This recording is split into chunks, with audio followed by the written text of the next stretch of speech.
बिस्मिल्लाहिर्रहमानिर्रहीम रब्बि इश्रह ली सदरी व यस्सिर ली अमरी वहलुल उक़दतम मिन लिसानी यफ़क़हू क़ौली। अशरा रहमत गुज़र चुका है और अल्हम्दुलिल्लाह हम अशरा मग़फ़िरत में दाखिल हो चुके हैं। इस हवाले से एक इंतहाई अहम मौजू पर मैं बात करना चाह रहा था, वो है तौबा, रिपेंटेंस। तौबा की मायनी है पलट आना, लौट आना। अगर किसी ने अपना रुख जो है वो अल्लाह की बजाय किसी और तरफ कर लिया था और अल्लाह को अपना हकीकी मकसूद व मतलूब और महबूब हकीकी बनाने की बजाय किसी और को इस मुकाम पर रख दिया था,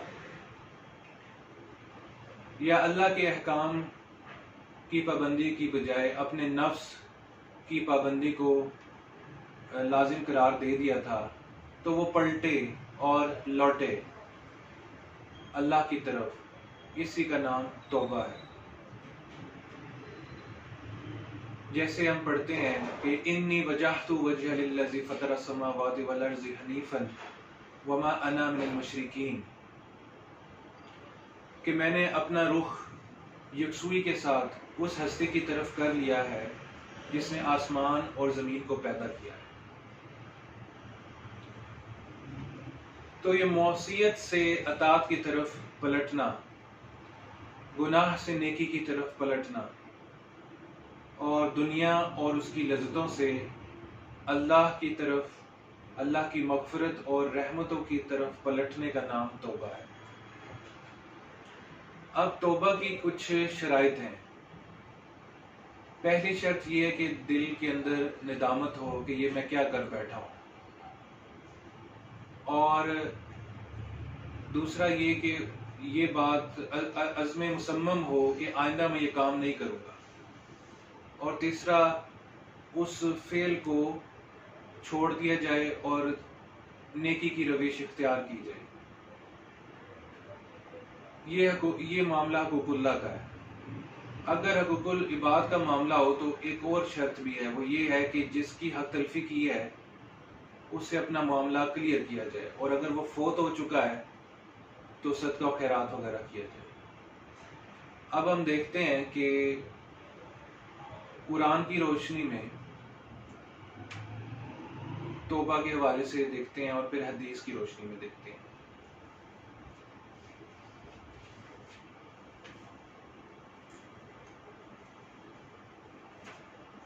सूरह तहरीम आयत नंबर 8, ए अहले ईमान अल्लाह की जनाब में तौबा करो, खालिस तौबा। उम्मीद है कि तुम्हारा परवरदिगार तुम्हारी बुराइयों को तुमसे दूर कर देगा और तुम्हें दाखिल कर देगा उन बागात में जिनके दामन में नदियां बहती हैं। तौबा जो है वो इनफरादी भी होती है और इज्तिमाई भी। एक और जगह सूरह ज़ुमर में आयत नंबर 53 में अल्लाह फरमाता है, बिस्मिल्लाहिर्रहमानिर्रहीम, कुल या इबादियल्लज़ीना अस्रफू अला अनफुसिहिम ला तक़नतू मिन रहमतिल्लाह इन्नल्लाह यग़फ़िरु ज़ुनूब जमीआ इन्नहु हुवल गफ़ूरुर रहीम। ए नबी मुकर्रम सल्लल्लाहु अलैहि वसल्लम, कह दीजिए मेरे बंदों से जिन्होंने अपनी जानों पर इसराफ किया है, ज़्यादती की है, वो अल्लाह की रहमत से मायूस ना हो जाए। बेशक अल्लाह माफ़ करने वाला है गुनाहों को जमीया, सारे के सारे, और बेशक अल्लाह गफूर है, अल्लाह रहीम है।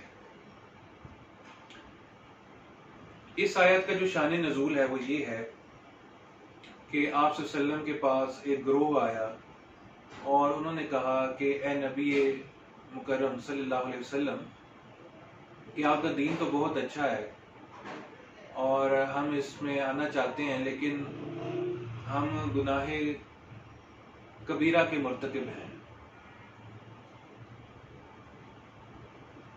तो اس میں کیا صورت ہے ہمارے لیے، تو اس پر یہ آیت نازل ہوئی جس میں اللہ تعالیٰ فرما رہے ہیں اپنے نبی مکرم صلی اللہ علیہ وآلہ وسلم سے کہ اے نبی صلی اللہ علیہ وسلم کہہ دیجئے میرے بندوں سے. اور اللہ کی شان دیکھیں کہ اللہ تعالیٰ اون کر رہے ہیں ایسے بندوں کو جنہوں نے بڑے بڑے گناہ کیے ہیں، ان کے بارے میں فرما رہے ہیں کہ کہہ دو میرے بندوں سے جنہوں نے اپنی جانوں پر ظلم کیا. تو اس سے ہمیں اللہ کی محبت کا احساس ہوتا ہے کہ اللہ ان کے لیے بھی اپنائیت کا اظہار کر رہے ہیں کہ میرے بندوں سے کہہ دو کہ جنہوں نے اپنی جانوں پر ظلم کیا ہے کہ وہ میری رحمت سے مایوس نہ ہو جائے. لا تقنطوا من رحمت اللہ، وہ اللہ کی رحمت سے مایوس ہرگز نہ ہو.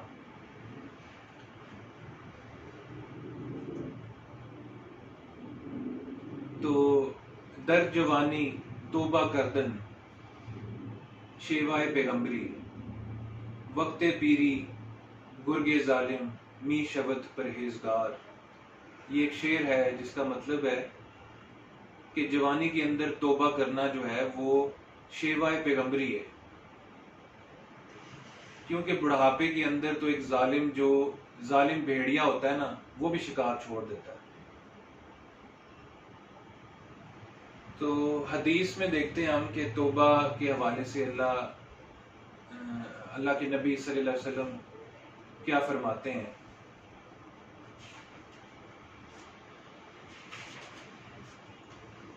تمام بنی آدم بہت خطا کار ہیں، لیکن ان خطا کاروں میں سب سے بہتر وہ ہے جو بار بار توبہ کرنے والے ہیں. اور ایک اور جگہ حدیث میں آتا ہے کہ گناہ سے توبہ کرنے والا ایسا ہے جیسے اس نے گناہ کیا ہی نہیں.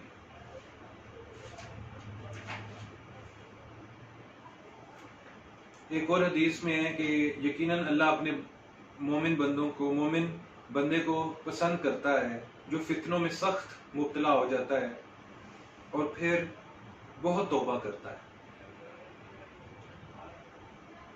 تو اس عشرہ مغفرت میں جو نبی مکرم فخر دو عالم صلی اللہ علیہ وآلہ وسلم نے ہمیں دعا بتائی ہے وہ ہم کثرت سے پڑھیں. استغفر اللہ الذی لا الہ هو الحی القیوم واتوب الیہ، یا پھر یہ بھی پڑھ سکتے ہیں استغفر اللہ ربی من کل ذنب واتوب الیہ. تو میری آپ سے یہی گزارش تھی کہ یہ قیمتی گھڑیاں ہیں اور آج ہمیں نہیں پتا کہ اگلا رمضان ہمارے نصیب میں ہے یا نہیں ہے، تو ہمیں ان گھڑیوں سے فائدہ اٹھانا چاہیے اور کثرت سے توبہ کرنی چاہیے اور اللہ کے حضور آنسو بہانے چاہیے اپنے گناہوں پر